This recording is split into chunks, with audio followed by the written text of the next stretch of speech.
Welcome back, everybody. It's Zach here, bringing you guys another fantasy football video. We're into week 4 here, so obviously we've got a lot of information, and we can hopefully start to make some more educated start-sit decisions. It's really tough to really know exactly what the landscape of the NFL is going to look like early on in the year, but over the course of the season, we get a lot more data, a lot more information we can take in that's going to help us better educate ourselves prior to making these start-sit decisions. So hopefully we can lock in and get better and better over the course of the year. I'll be here all year long to help you guys get those lineups set.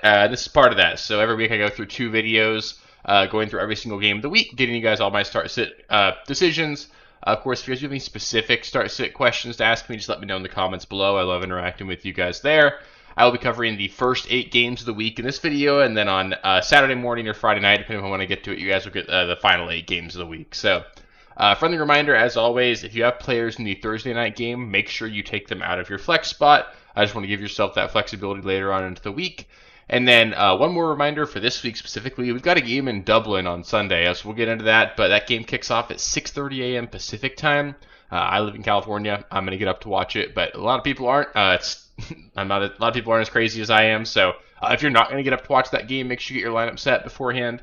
Make sure that you have your lineup set going into Saturday night. That way you're just not going to get caught off guard by like a last-second injury or anything like that. So just be on top of that. Don't get caught off guard by that 6:30 a.m. kickoff there. So starting things off here, we've got the Seahawks at the Cardinals on Thursday Night Football. A bit of a low-scoring game here, to be honest. We've got a 43.5-point implied total, so not really a whole lot to be super excited about from a fantasy standpoint. But I think we've got some auto starts here.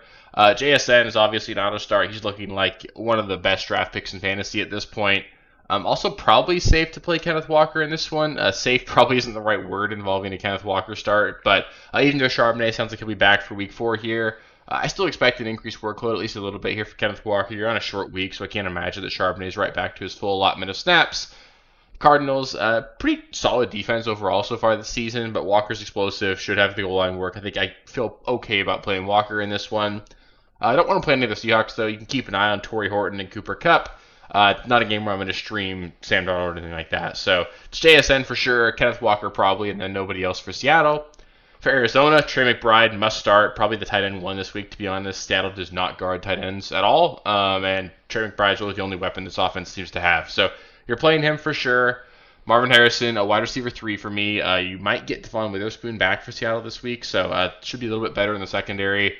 Marv should have had a much bigger week last week. I don't want to completely overreact to what we saw there. Better days are coming for Marvin Harrison Jr., but at the end of the day, it gets hard to make excuses for a guy at this point in his career.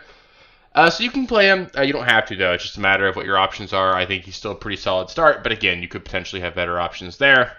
Trey Benson, low-end running back 2 for me. You're probably starting him if you have him because, this is about as valuable as he's going to be. It'll be nice to see what his role is going to be. So if you wanted to play it safe, wait a week, maybe you're stacked at running back, you don't need to play him.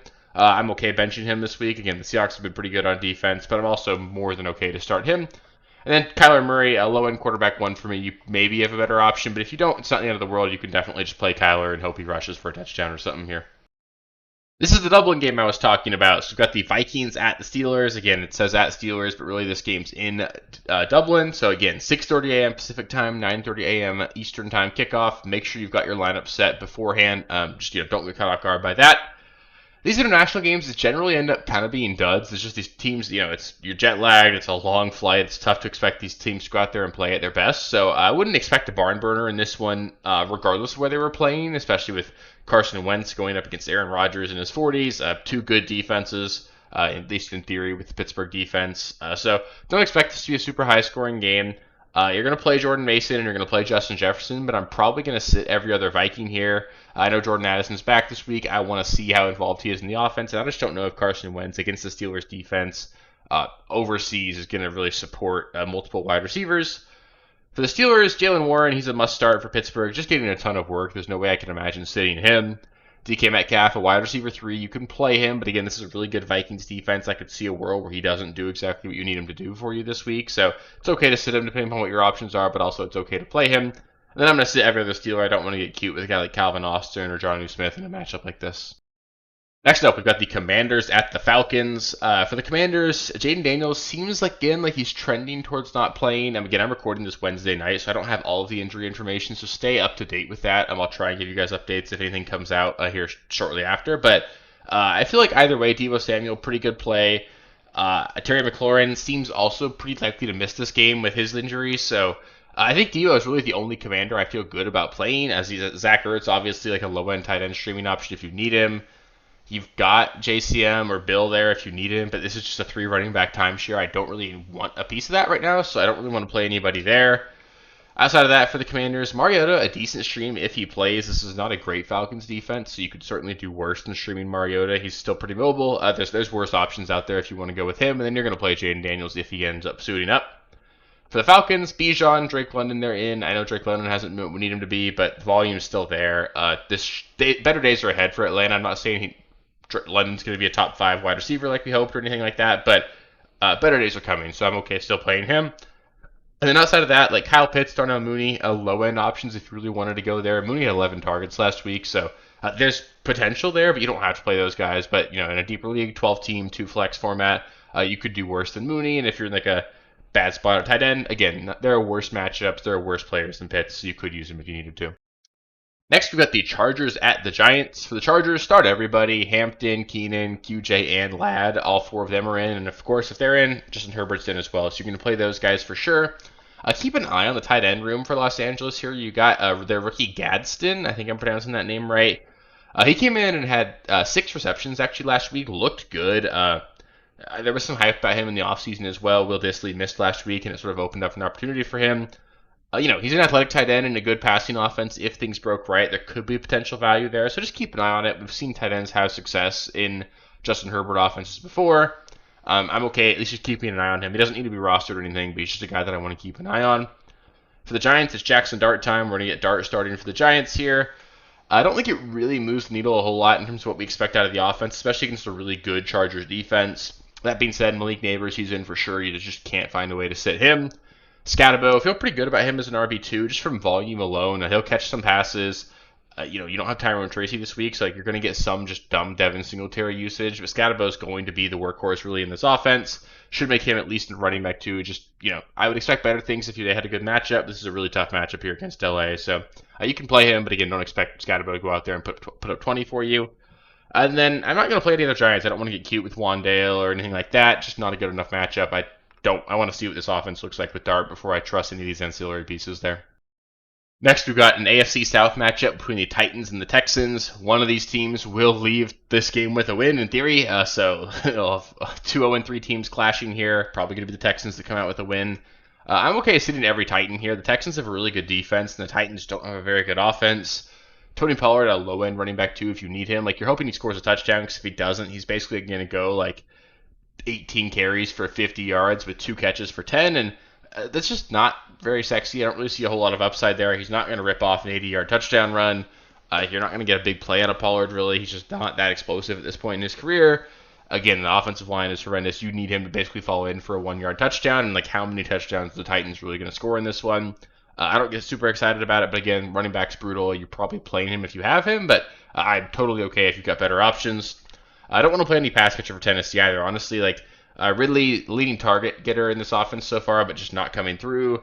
Iamander has been okay lately, but I don't really trust him at all. I think if I had to play a Tennessee pass catcher, it'd just be Chig, because you can play him as a tight end, obviously. 6 catches, 2 straight weeks. You could do a lot worse than Chig if you needed to go there.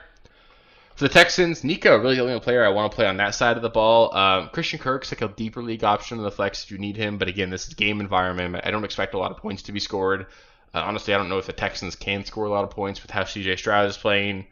So Nico is pretty much the only wide receiver I want to play for Houston. And then just keep an eye on Woody Marks versus Chubb. We're sort of getting a changing of the guard, it seems like a little bit in terms of increased usage for Woody Marks. Every single week, snap share has increased. Dameon Pierce, a healthy scratch last week. It seems like Woody Marks is getting more involved, and he's got juice, and the Texans need it. So we'll see what happens there, but just keep an eye on it. I think Woody Marks is a guy that could potentially be fantasy relevant at some point this season. Next, we got the Eagles at the Bucks. For the Eagles, it's pretty easy. Jalen Hurts, Saquon, and A.J. Brown are must starts. I know A.J. Brown's going to be a boom or bust. This is a pretty good matchup here against Tampa Bay. If any team can stop the run, it is Tampa Bay. So I think A.J. Brown and Devonta Smith are pretty solid options. Even Smith, I listed him as a flex here, but I think you can play him. I feel okay about him as a wide receiver 3, to be honest.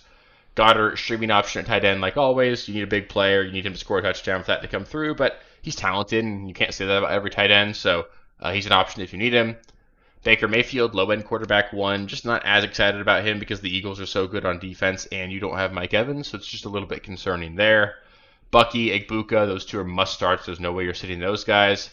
Sterling Shepard and Cade Otton, low-end options if you need them. Without Mike Evans, somebody else has got to catch the ball. Makes those 2 guys like deeper league options if you're desperate. It also sort of makes Rachaad White a deeper league option as well. They might just use more 2 running back sets, use the running backs out of the backfield more. We know Rachaad White's a capable player, so White's like a low-end running back option if you're desperate. Like maybe you went 0 RB, you had James Conner and Aaron Jones. You're down really bad, and you just got to throw Rachaad White in. There are worse options there. You could definitely do worse than him. Next up, we've got the Panthers at the Patriots. Not a very fun game here, but for the Panthers, Chuba and McMillan, those guys are in for sure. I can't imagine sitting another one of those guys. Let's keep an eye on Tetairoa McMillan. Didn't practice on Wednesday with a calf injury. You hate to see calf injuries pop up. It's a Wednesday practice report, though, so I don't want to get too caught up in it. Wednesday practice reports are just kind of fake, it seems like. You'll see a lot of players not practice on Wednesday, and it's basically more of a rest day, and they just have to list an injury. So don't get too hung up on it. If he doesn't practice on Thursday, then I'll be worried. But as of this recording, it's just Wednesday night, so I'm not necessarily worried about McMillan. We didn't hear about any injury, like aggravation early on last week or anything like that, so I'm okay with that right now. For the Patriots, I want to get TreVeyon Henderson in my lineup in this one. A really great matchup here against Carolina. Again, the backfield in New England, they really tried to give Henderson this job last week by fumbling. 2 fumbles for Ramondre, 1 for Gibson. Both of those guys are guys that have had fumbling issues in the past. It's not like the Derrick Henry situation. I do feel like Henderson might just get workhorse volume here this week. And in a matchup against Carolina, like he should be able to be incredibly efficient with it. I want to have Henderson in my lineup if I can. Outside of that, though, like Hunter Henry, low-end tight end 1 if you need him. He's not going to do what he did last week every week, but it's nice to know that he can do that. So it's certainly an option there. I personally can't trust Ramondre in my lineup. I just can't see myself doing it unless I'm down really bad. I know it's a good matchup here against Carolina, but like Ramondre's 1 fumble away from like never playing again. That's kind of an exaggeration, but like the fact that you're 1 fumble away from getting benched is just really scary. Like if Henderson fumbled, he'd still get used. If Ramondre fumbled, he would not. And I just don't know what to do with the New England wide receivers. None of them have really stepped up enough that I want to play any of them. I don't even know that any of them necessarily need to be rostered, so I'm not going to play any of those guys this week. And the last game we'll talk about today is going to be the Saints at the Bills. Talk about a lopsided game. You've probably got the worst team in the NFL going up against the best team in the NFL on the road. So not a very good setup there for the Saints. The Bills might win by 50. It's my pick in my Survivor League this week as well, so kind of fun there. Kamara, he's a low-end running back 2 for me. Just should PPR his way to being relevant, but like I wouldn't expect this to be a blow-up game for Kamara. Kind of worried about what I've seen at Kamara so far this season as well. You haven't really seen him get used out of the backfield as much as you'd like. Chris Olave, solid wide receiver 3. The usage has been fantastic for Olave this season. Hasn't been super efficient, but the usage is certainly there, and we know he's a good player, so I feel good about playing Olave as a solid wide receiver 3. Obviously better in full PPR and half PPR than a non. Juwan Johnson, solid tight end option here. I'm probably playing him if I have him. Again, this is going to be a negative game script for New Orleans. They're just going to have to air it out. If they play fast, you're going to get a lot of pass attempts in this one, and really all the pass catchers could potentially get home in this one. Rashid Shaheed, his usual boomer bust flex. I don't really want to play him, but if you're, again, 14-team league, 2 flexes, you could do that if you needed to. For the Bills, Josh Allen, James Cook, auto starts every single week. Don't really need to think about it. And then kind of the same thing every single week. Keon Coleman, Khalil Shakir, and Dalton Kincaid are all going to be like low-end options. One of those 3, maybe 2, will probably come through every single week, but it's really just tough to know which one. I'd prefer to sit all 3 of them this one because I just don't think they're going to need to do a whole lot. Like, if you told me Ray Davis ended up with 10 carries for 50 yards and a touchdown in this one, like, that could happen because this Bills team could be up 40 at halftime. I know it's an exaggeration. Seattle was up 38-6 against the Saints last week at halftime. The Bills are better than Seattle, so, like, literally this could be a 40-point game at halftime. I know it's not going to be in all likelihood, but, like, the fact that's in the range of outcomes makes me really nervous about playing pass catchers for Buffalo because you need them to basically come through in the first half before this team just doesn't throw the entire second half. So for me, I'd probably just play Josh Allen and James Cook, but, you know, for them to get up, some of these guys have to do something, so it's still okay to play them, but I just hope you have better options than those guys. That'll do it for part 1 of the starts and sits in week 4. As always, if you guys do have any specific start-sit questions, just let me know in the comments below. I love interacting with you guys there. It's part of what makes this so fun for me and part of why I do this. So Love seeing what you guys have to ask there. I will go over the final 8 games of the week in the next video. It'll probably come out Friday night or Saturday morning, depending upon when I get to it, so make sure you guys stay tuned for that one.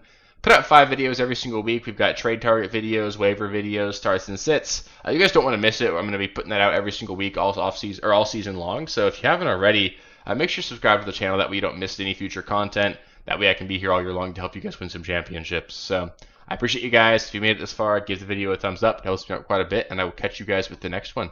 Peace, guys. Thank you guys for watching. If you haven't already, please be sure to subscribe to the channel, like the video, check out these other videos here if you haven't. If you want more content, please feel free to follow me on Twitter at RealSteelFFB. I'll be more active on there as the season goes on. Thanks. Catch you later.